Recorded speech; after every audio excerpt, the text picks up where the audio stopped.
जी hello दोस्तों, मेरा नाम है अरुण। उम्मीद है आप लोग ठीक होंगे।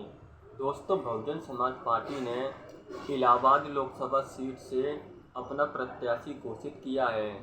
जातिगण समीकरणों के आधार पर पार्टी ने रमेश पटेल चितौरी पर दांव लगाया है। उनके मैदान में आने से मुकाबला अब त्रिकोणीय बन गया है। रमेश पटेल पेशे से जिला पंचायत और पीडब्ल्यूडी में ठेकेदारी करते हैं। राजनीति में वो ज़्यादा सक्रिय नहीं हैं और बीएसपी के लिए भी भारी हैं, लेकिन समाज से जुड़े लोगों से उनका गहरा लगाव बताया जाता है। वो अखिल भारतीय कुर्मी क्षेत्रीय महासभा के प्रदेश उपाध्यक्ष रह चुके हैं और संगठन में भी काफ़ी सक्रिय रहे हैं। पार्टी सूत्रों का कहना है कि पार्टी से टिकट पाने के लिए दो पटेलों ने दावेदारी की थी और दूसरे कचना के राजेश पटेल थे, लेकिन बीएसपी अध्यक्ष मायावती से मुलाकात के बाद यह सीट रमेश पटेल के खाते में आई। बीएसपी ने फूलपुर के बाद इलाहाबाद सीट से भी ओबीसी प्रत्याशी उतारकर मुकाबला रोमांचक बना दिया है। अब भारतीय जनता पार्टी के साथ इंडिया गठबंधन के लिए भी उनके उम्मीदवार के लिए चुनौती बढ़ गई है। दलितों का बड़ा वर्ग बीएसपी के कैडर वोट के रूप में देखा जाता है और नए समीकरणों में बीएसपी अगर मुस्लिमों और पिछड़ों को भी अपने साथ मिलाने में सफल हो जाती है तो खास दलों के लिए चुनौती पेश होगी।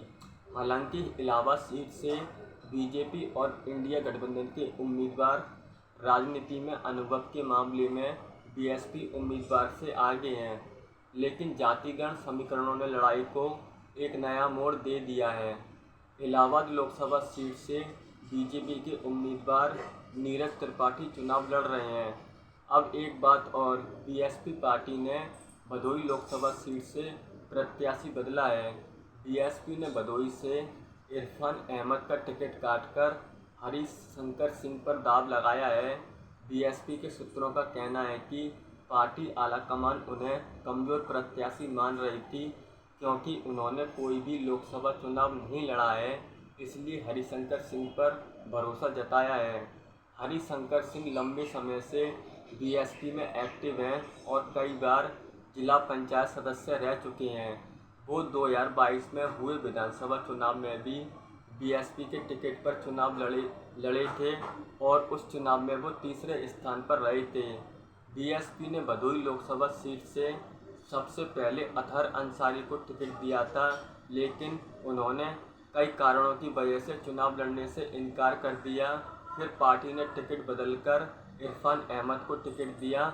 अब उन्हें कमजोर प्रत्याशी माना गया, इसलिए तीसरी बार भदोही से प्रत्याशी बदलकर पार्टी के वरिष्ठ और सक्रिय नेता हरिशंकर सिंह चौहान को मैदान में उतारा गया और भदोही सीट से बीजेपी ने मौजूदा सांसद रमेश बिंद का टिकट काटकर निषाद पार्टी के विधायक डॉक्टर विनोद बिंद को उतारा है और सपा ने अपने हिस्से का टिकट ममता बनर्जी की पार्टी टीएमसी को दिया है। टीएमसी की तरफ से भदोही से ललितेश पति त्रिपाठी चुनाव लड़ रहे हैं। Thank you.